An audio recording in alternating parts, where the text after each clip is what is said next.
بسم اللہ الرحمن الرحیم۔ السلام علیکم ورحمۃ اللہ وبرکاتہ۔ ایس ٹی روحانی وظائف میں آپ سب کو خوش آمدید ہے۔ امید کرتی ہوں آپ سب خیر خیریت سے ہوں گے اور اللہ تعالیٰ سے یہی دعا ہے کہ اللہ تعالیٰ ہمیشہ آپ کو اپنے حفظ و امان میں رکھے، اپنی سلامتی میں رکھے، ہر پل ہر لمحہ، آمین ثم آمین۔ جیسا کہ آپ سب جانتے ہیں کہ میرا یہ جو چینل ہے وہ جو اسلامی انفارمیشن کے حوالے سے ہے۔ اس میں وظائف کے ساتھ ساتھ اور بھی بہت سی اسلامی چیزیں جو ہیں وہ اس میں بتائی جاتی ہیں۔ تو میں نے پہلے اپنی ایک ویڈیو میں تخلیق نور محمدی صلی اللہ علیہ وسلم اور کائنات کے بارے میں ایک ویڈیو اپلوڈ کی تھی۔ آج اسی کے آگے سے ہے، پارٹ ہے اس کا، حضرت آدم علیہ السلام کی پیدائش کا بیان، کہ حضرت آدم علیہ السلام کی پیدائش کس طرح ہوئی۔ تو اپنی ویڈیو کا باقاعدہ آغاز کرنے سے پہلے میں ان سب لوگوں کا بہت بہت شکریہ ادا کرتی ہوں جن لوگوں نے میرے اس چینل کو سبسکرائب کیا، میری ویڈیوز کو لائک کیا اور میری ویڈیو کو شیئر بھی کیا۔ اس کے ساتھ ساتھ اپنے اچھے اچھے کمنٹس بھی مجھے بھیجے، اور اپنے نئے آنے والے ویورز سے میری درخواست ہے کہ وہ میری اس چینل کو سبسکرائب اور لائک کر دیں اور میری ویڈیو کو شیئر بھی کر دیں۔ نیکی کی بات پھیلانا صدقہ جاریہ ہے۔ بیل کے بٹن کو ضرور پریس کر دیجیے گا تاکہ میری آنے والی ہر نئی ویڈیو کا نوٹیفیکیشن آپ کو بر وقت اور پوری آسانی کے ساتھ مل سکے۔ اس کے ساتھ ساتھ مجھے اپنے اچھے اچھے کمنٹ سے بھی ضرور نوازیے گا۔ اب میں چلتی ہوں اپنی ویڈیو کی طرف اور اپنی ویڈیو کا باقاعدہ آغاز کرتی ہوں۔ جیسا کہ میں نے آپ کو بتایا کہ آج کا جو میرا ٹاپک ہے وہ حضرت آدم علیہ السلام کی پیدائش کے بارے میں ہے۔ راویان معتبر سے روایت ہے کہ جب ارادہ الہی واسطے خلافت حضرت آدم علیہ السلام کے ہوا، جب آیت کریمہ انی جاعل فی الارض خلیفات اور ظہور ریاست بنی آدم کے متعلق ہوا، تب حضرت اسرائیل علیہ السلام کو حکم ہوا کہ ایک مٹھی کی خاک ہر قسم کی سرخ اور سفید اور سیاہ زمین سے لائے۔ تو حضرت اسرائیل علیہ السلام بحکم خداوندی ایک مٹھی خاک رنگا رنگ کی تمام روئے زمین سے جمع کر کے لائے، اور بموجب حکم الہی درمیان مکہ اور طائف کے رکھی، اور اللہ تعالیٰ نے باران رحمت اس مٹی پر برسائی، اور اپنی قدرت کاملہ سے حضرت آدم علیہ السلام کا پتلا اس مٹی کے خمیر سے بنایا، اور 40 برس تک وہ قلب جان وہاں پڑا رہا کہ 40 سال تک اس میں کوئی جان نہیں تھی، وہ ایسے ہی ادھر حضرت آدم علیہ السلام کا پتلا پڑا رہا۔ جب عنایت الہی نے چاہا کہ ستارہ اقبال حضرت آدم علیہ السلام کا روشن اور مرتبہ شرافت بنی آدم کا تمام مخلوق پر ظاہر ہو، تو روح پاک کو حکم صادر ہوا کہ بدن آدم علیہ السلام میں داخل ہو، لیکن روح لطیف نے خاک کثیف میں داخل ہونے سے انکار کر دیا۔ خطاب رب الارباب کا روح کو پہنچا، ادخل ایھا الروح فی ھذا الجسد، یعنی اے جان داخل اس بدن میں ہو۔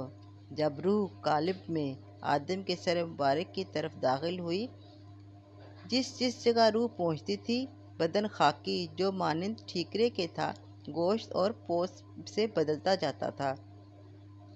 جب روح سینہ مبارک تک پہنچی تو حضرت آدم علیہ السلام نے ارادہ اٹھنے کا کیا اور وہی زمین پر گر پڑے۔ اس واسطے حق تعالیٰ نے قرآن شریف میں فرمایا ہے، کان الانسان عجولا، یعنی ہے انسان جلد باز، اور اسی حالت میں حضرت آدم علیہ السلام نے چھینکا اور الہام الہی سے کہا الحمدللہ۔ اس کریم و رحیم نے اپنی رحمت سے فرمایا یرحمک اللہ۔ سب سے اول جلوہ رحمت الہی کا شامل حال حضرت آدم علیہ السلام کے ساتھ ہوا، اور بھید سبقت رحمتی اعلیٰ غضبی کا ان کے طفیل سے نصیب بنی آدم کے ہوا۔ بعد اس کے ایک فرشتہ بموں جب حکم الہی ایک جوڑا مارسا فوراً بہشت سے لایا اور حضرت آدم علیہ السلام کو ساتھ تشریف خلقت الہی سے مشرف کیا اور تخت و عزت اور عظمت پر بٹھایا۔ نقل ہے کہ فرشتے ابتدائے پیدائش حضرت آدم علیہ السلام سے آپس میں کہتے تھے، جس کو خدائے تعالیٰ نے خاک سے پیدا کر کے مستند خلافت پر بٹھائے گا تو وہ ہم سے خدا کے نزدیک زیادہ عزیز ہوگا، اور ہم جو بارگاہ عالم غیوب میں دن رات رہتے ہیں، علم ہمارا اس سے زیادہ ہوگا۔ حق تعالیٰ نے جب آیت علم آدم الاسماء یعنی تمام چیزوں کے نام حضرت آدم علیہ السلام کو الہام کر کے حکم کیا، فرشتوں سے ان چیزوں کے نام پوچھو، تب قرآن پاک کی سورت نمبر 2 اور آیت نمبر 31 میں ہے، یعنی خبر دو مجھے ان چیزوں کے نام کی اگر تم سچے ہو۔ تب فرشتے جو اب سے عاجز ہوئے اور اپنے قصور کے متعارف ہو کر بولے، سبحانک لا علم لنا الا ما علمتنا انک انت العلیم الحکیم، یعنی پاک ہے تو اور نہیں علم ہمیں مگر جو تو نے سکھایا ہم کو، اور تو ہی عالم اور دانا ہے۔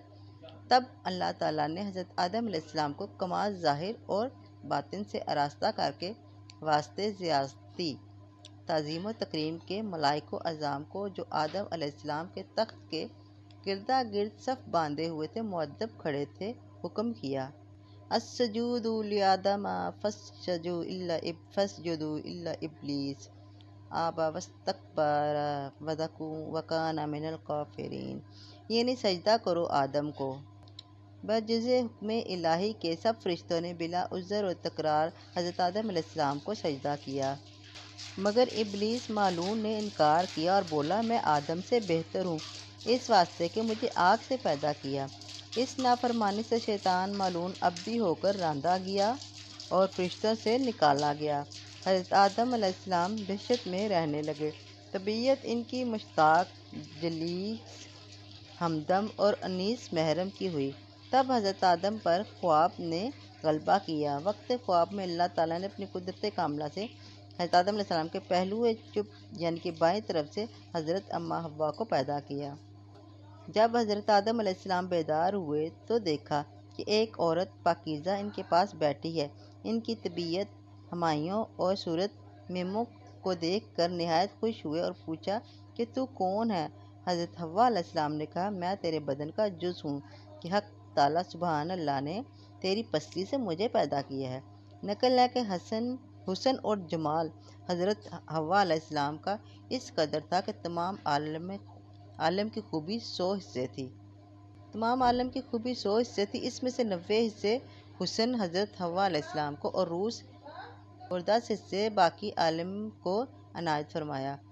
آدم علیہ السلام سجدہ شکر بجا لائے۔ جناب الہی نے ان کا عقد و روبرو حاملان عرش اور ساکنان سماوات کے باندھا اور دونوں کو حکم ہوا، اے آدم و حوا، تم دونوں اس بہشت میں رہو اور سب میوے اس بہشت کے کھاؤ، مگر اس درخت کے قریب مت جانا، یعنی گیہوں کے درخت میں سے کچھ مت کھانا۔ جب ابلیس اللعین نے حضرت آدم علیہ السلام کو سجدہ نہ کیا اور رندا گیا اور فرشتوں سے نکالا گیا، اس سبب سے آتش کینہ اور حسد اس کے باطن میں شعلے مارتی تھی، اور وہ ہمیشہ اس تدبیر میں رہتا تھا کہ کسی صورت سے بہشت میں بیٹھے اور آدم کو وہاں سے نکالے۔ پہلے تو طاؤس سے دوستی کی کہ میری دوستی کی حق تیرے اوپر ثابت ہے، اور پہلے ہم تم ایک مکان میں رہتے تھے، یہ التماس تجھ سے ہے، مجھ کو اپنے بازو پر بٹھا بہشت میں پہنچا دے تاکہ میں اپنے دشمن سے بدلہ لے سکوں۔ طاؤس نے اس بات سے انکار کیا اور کہا کہ یہ بات تو سانپ سے کہہ۔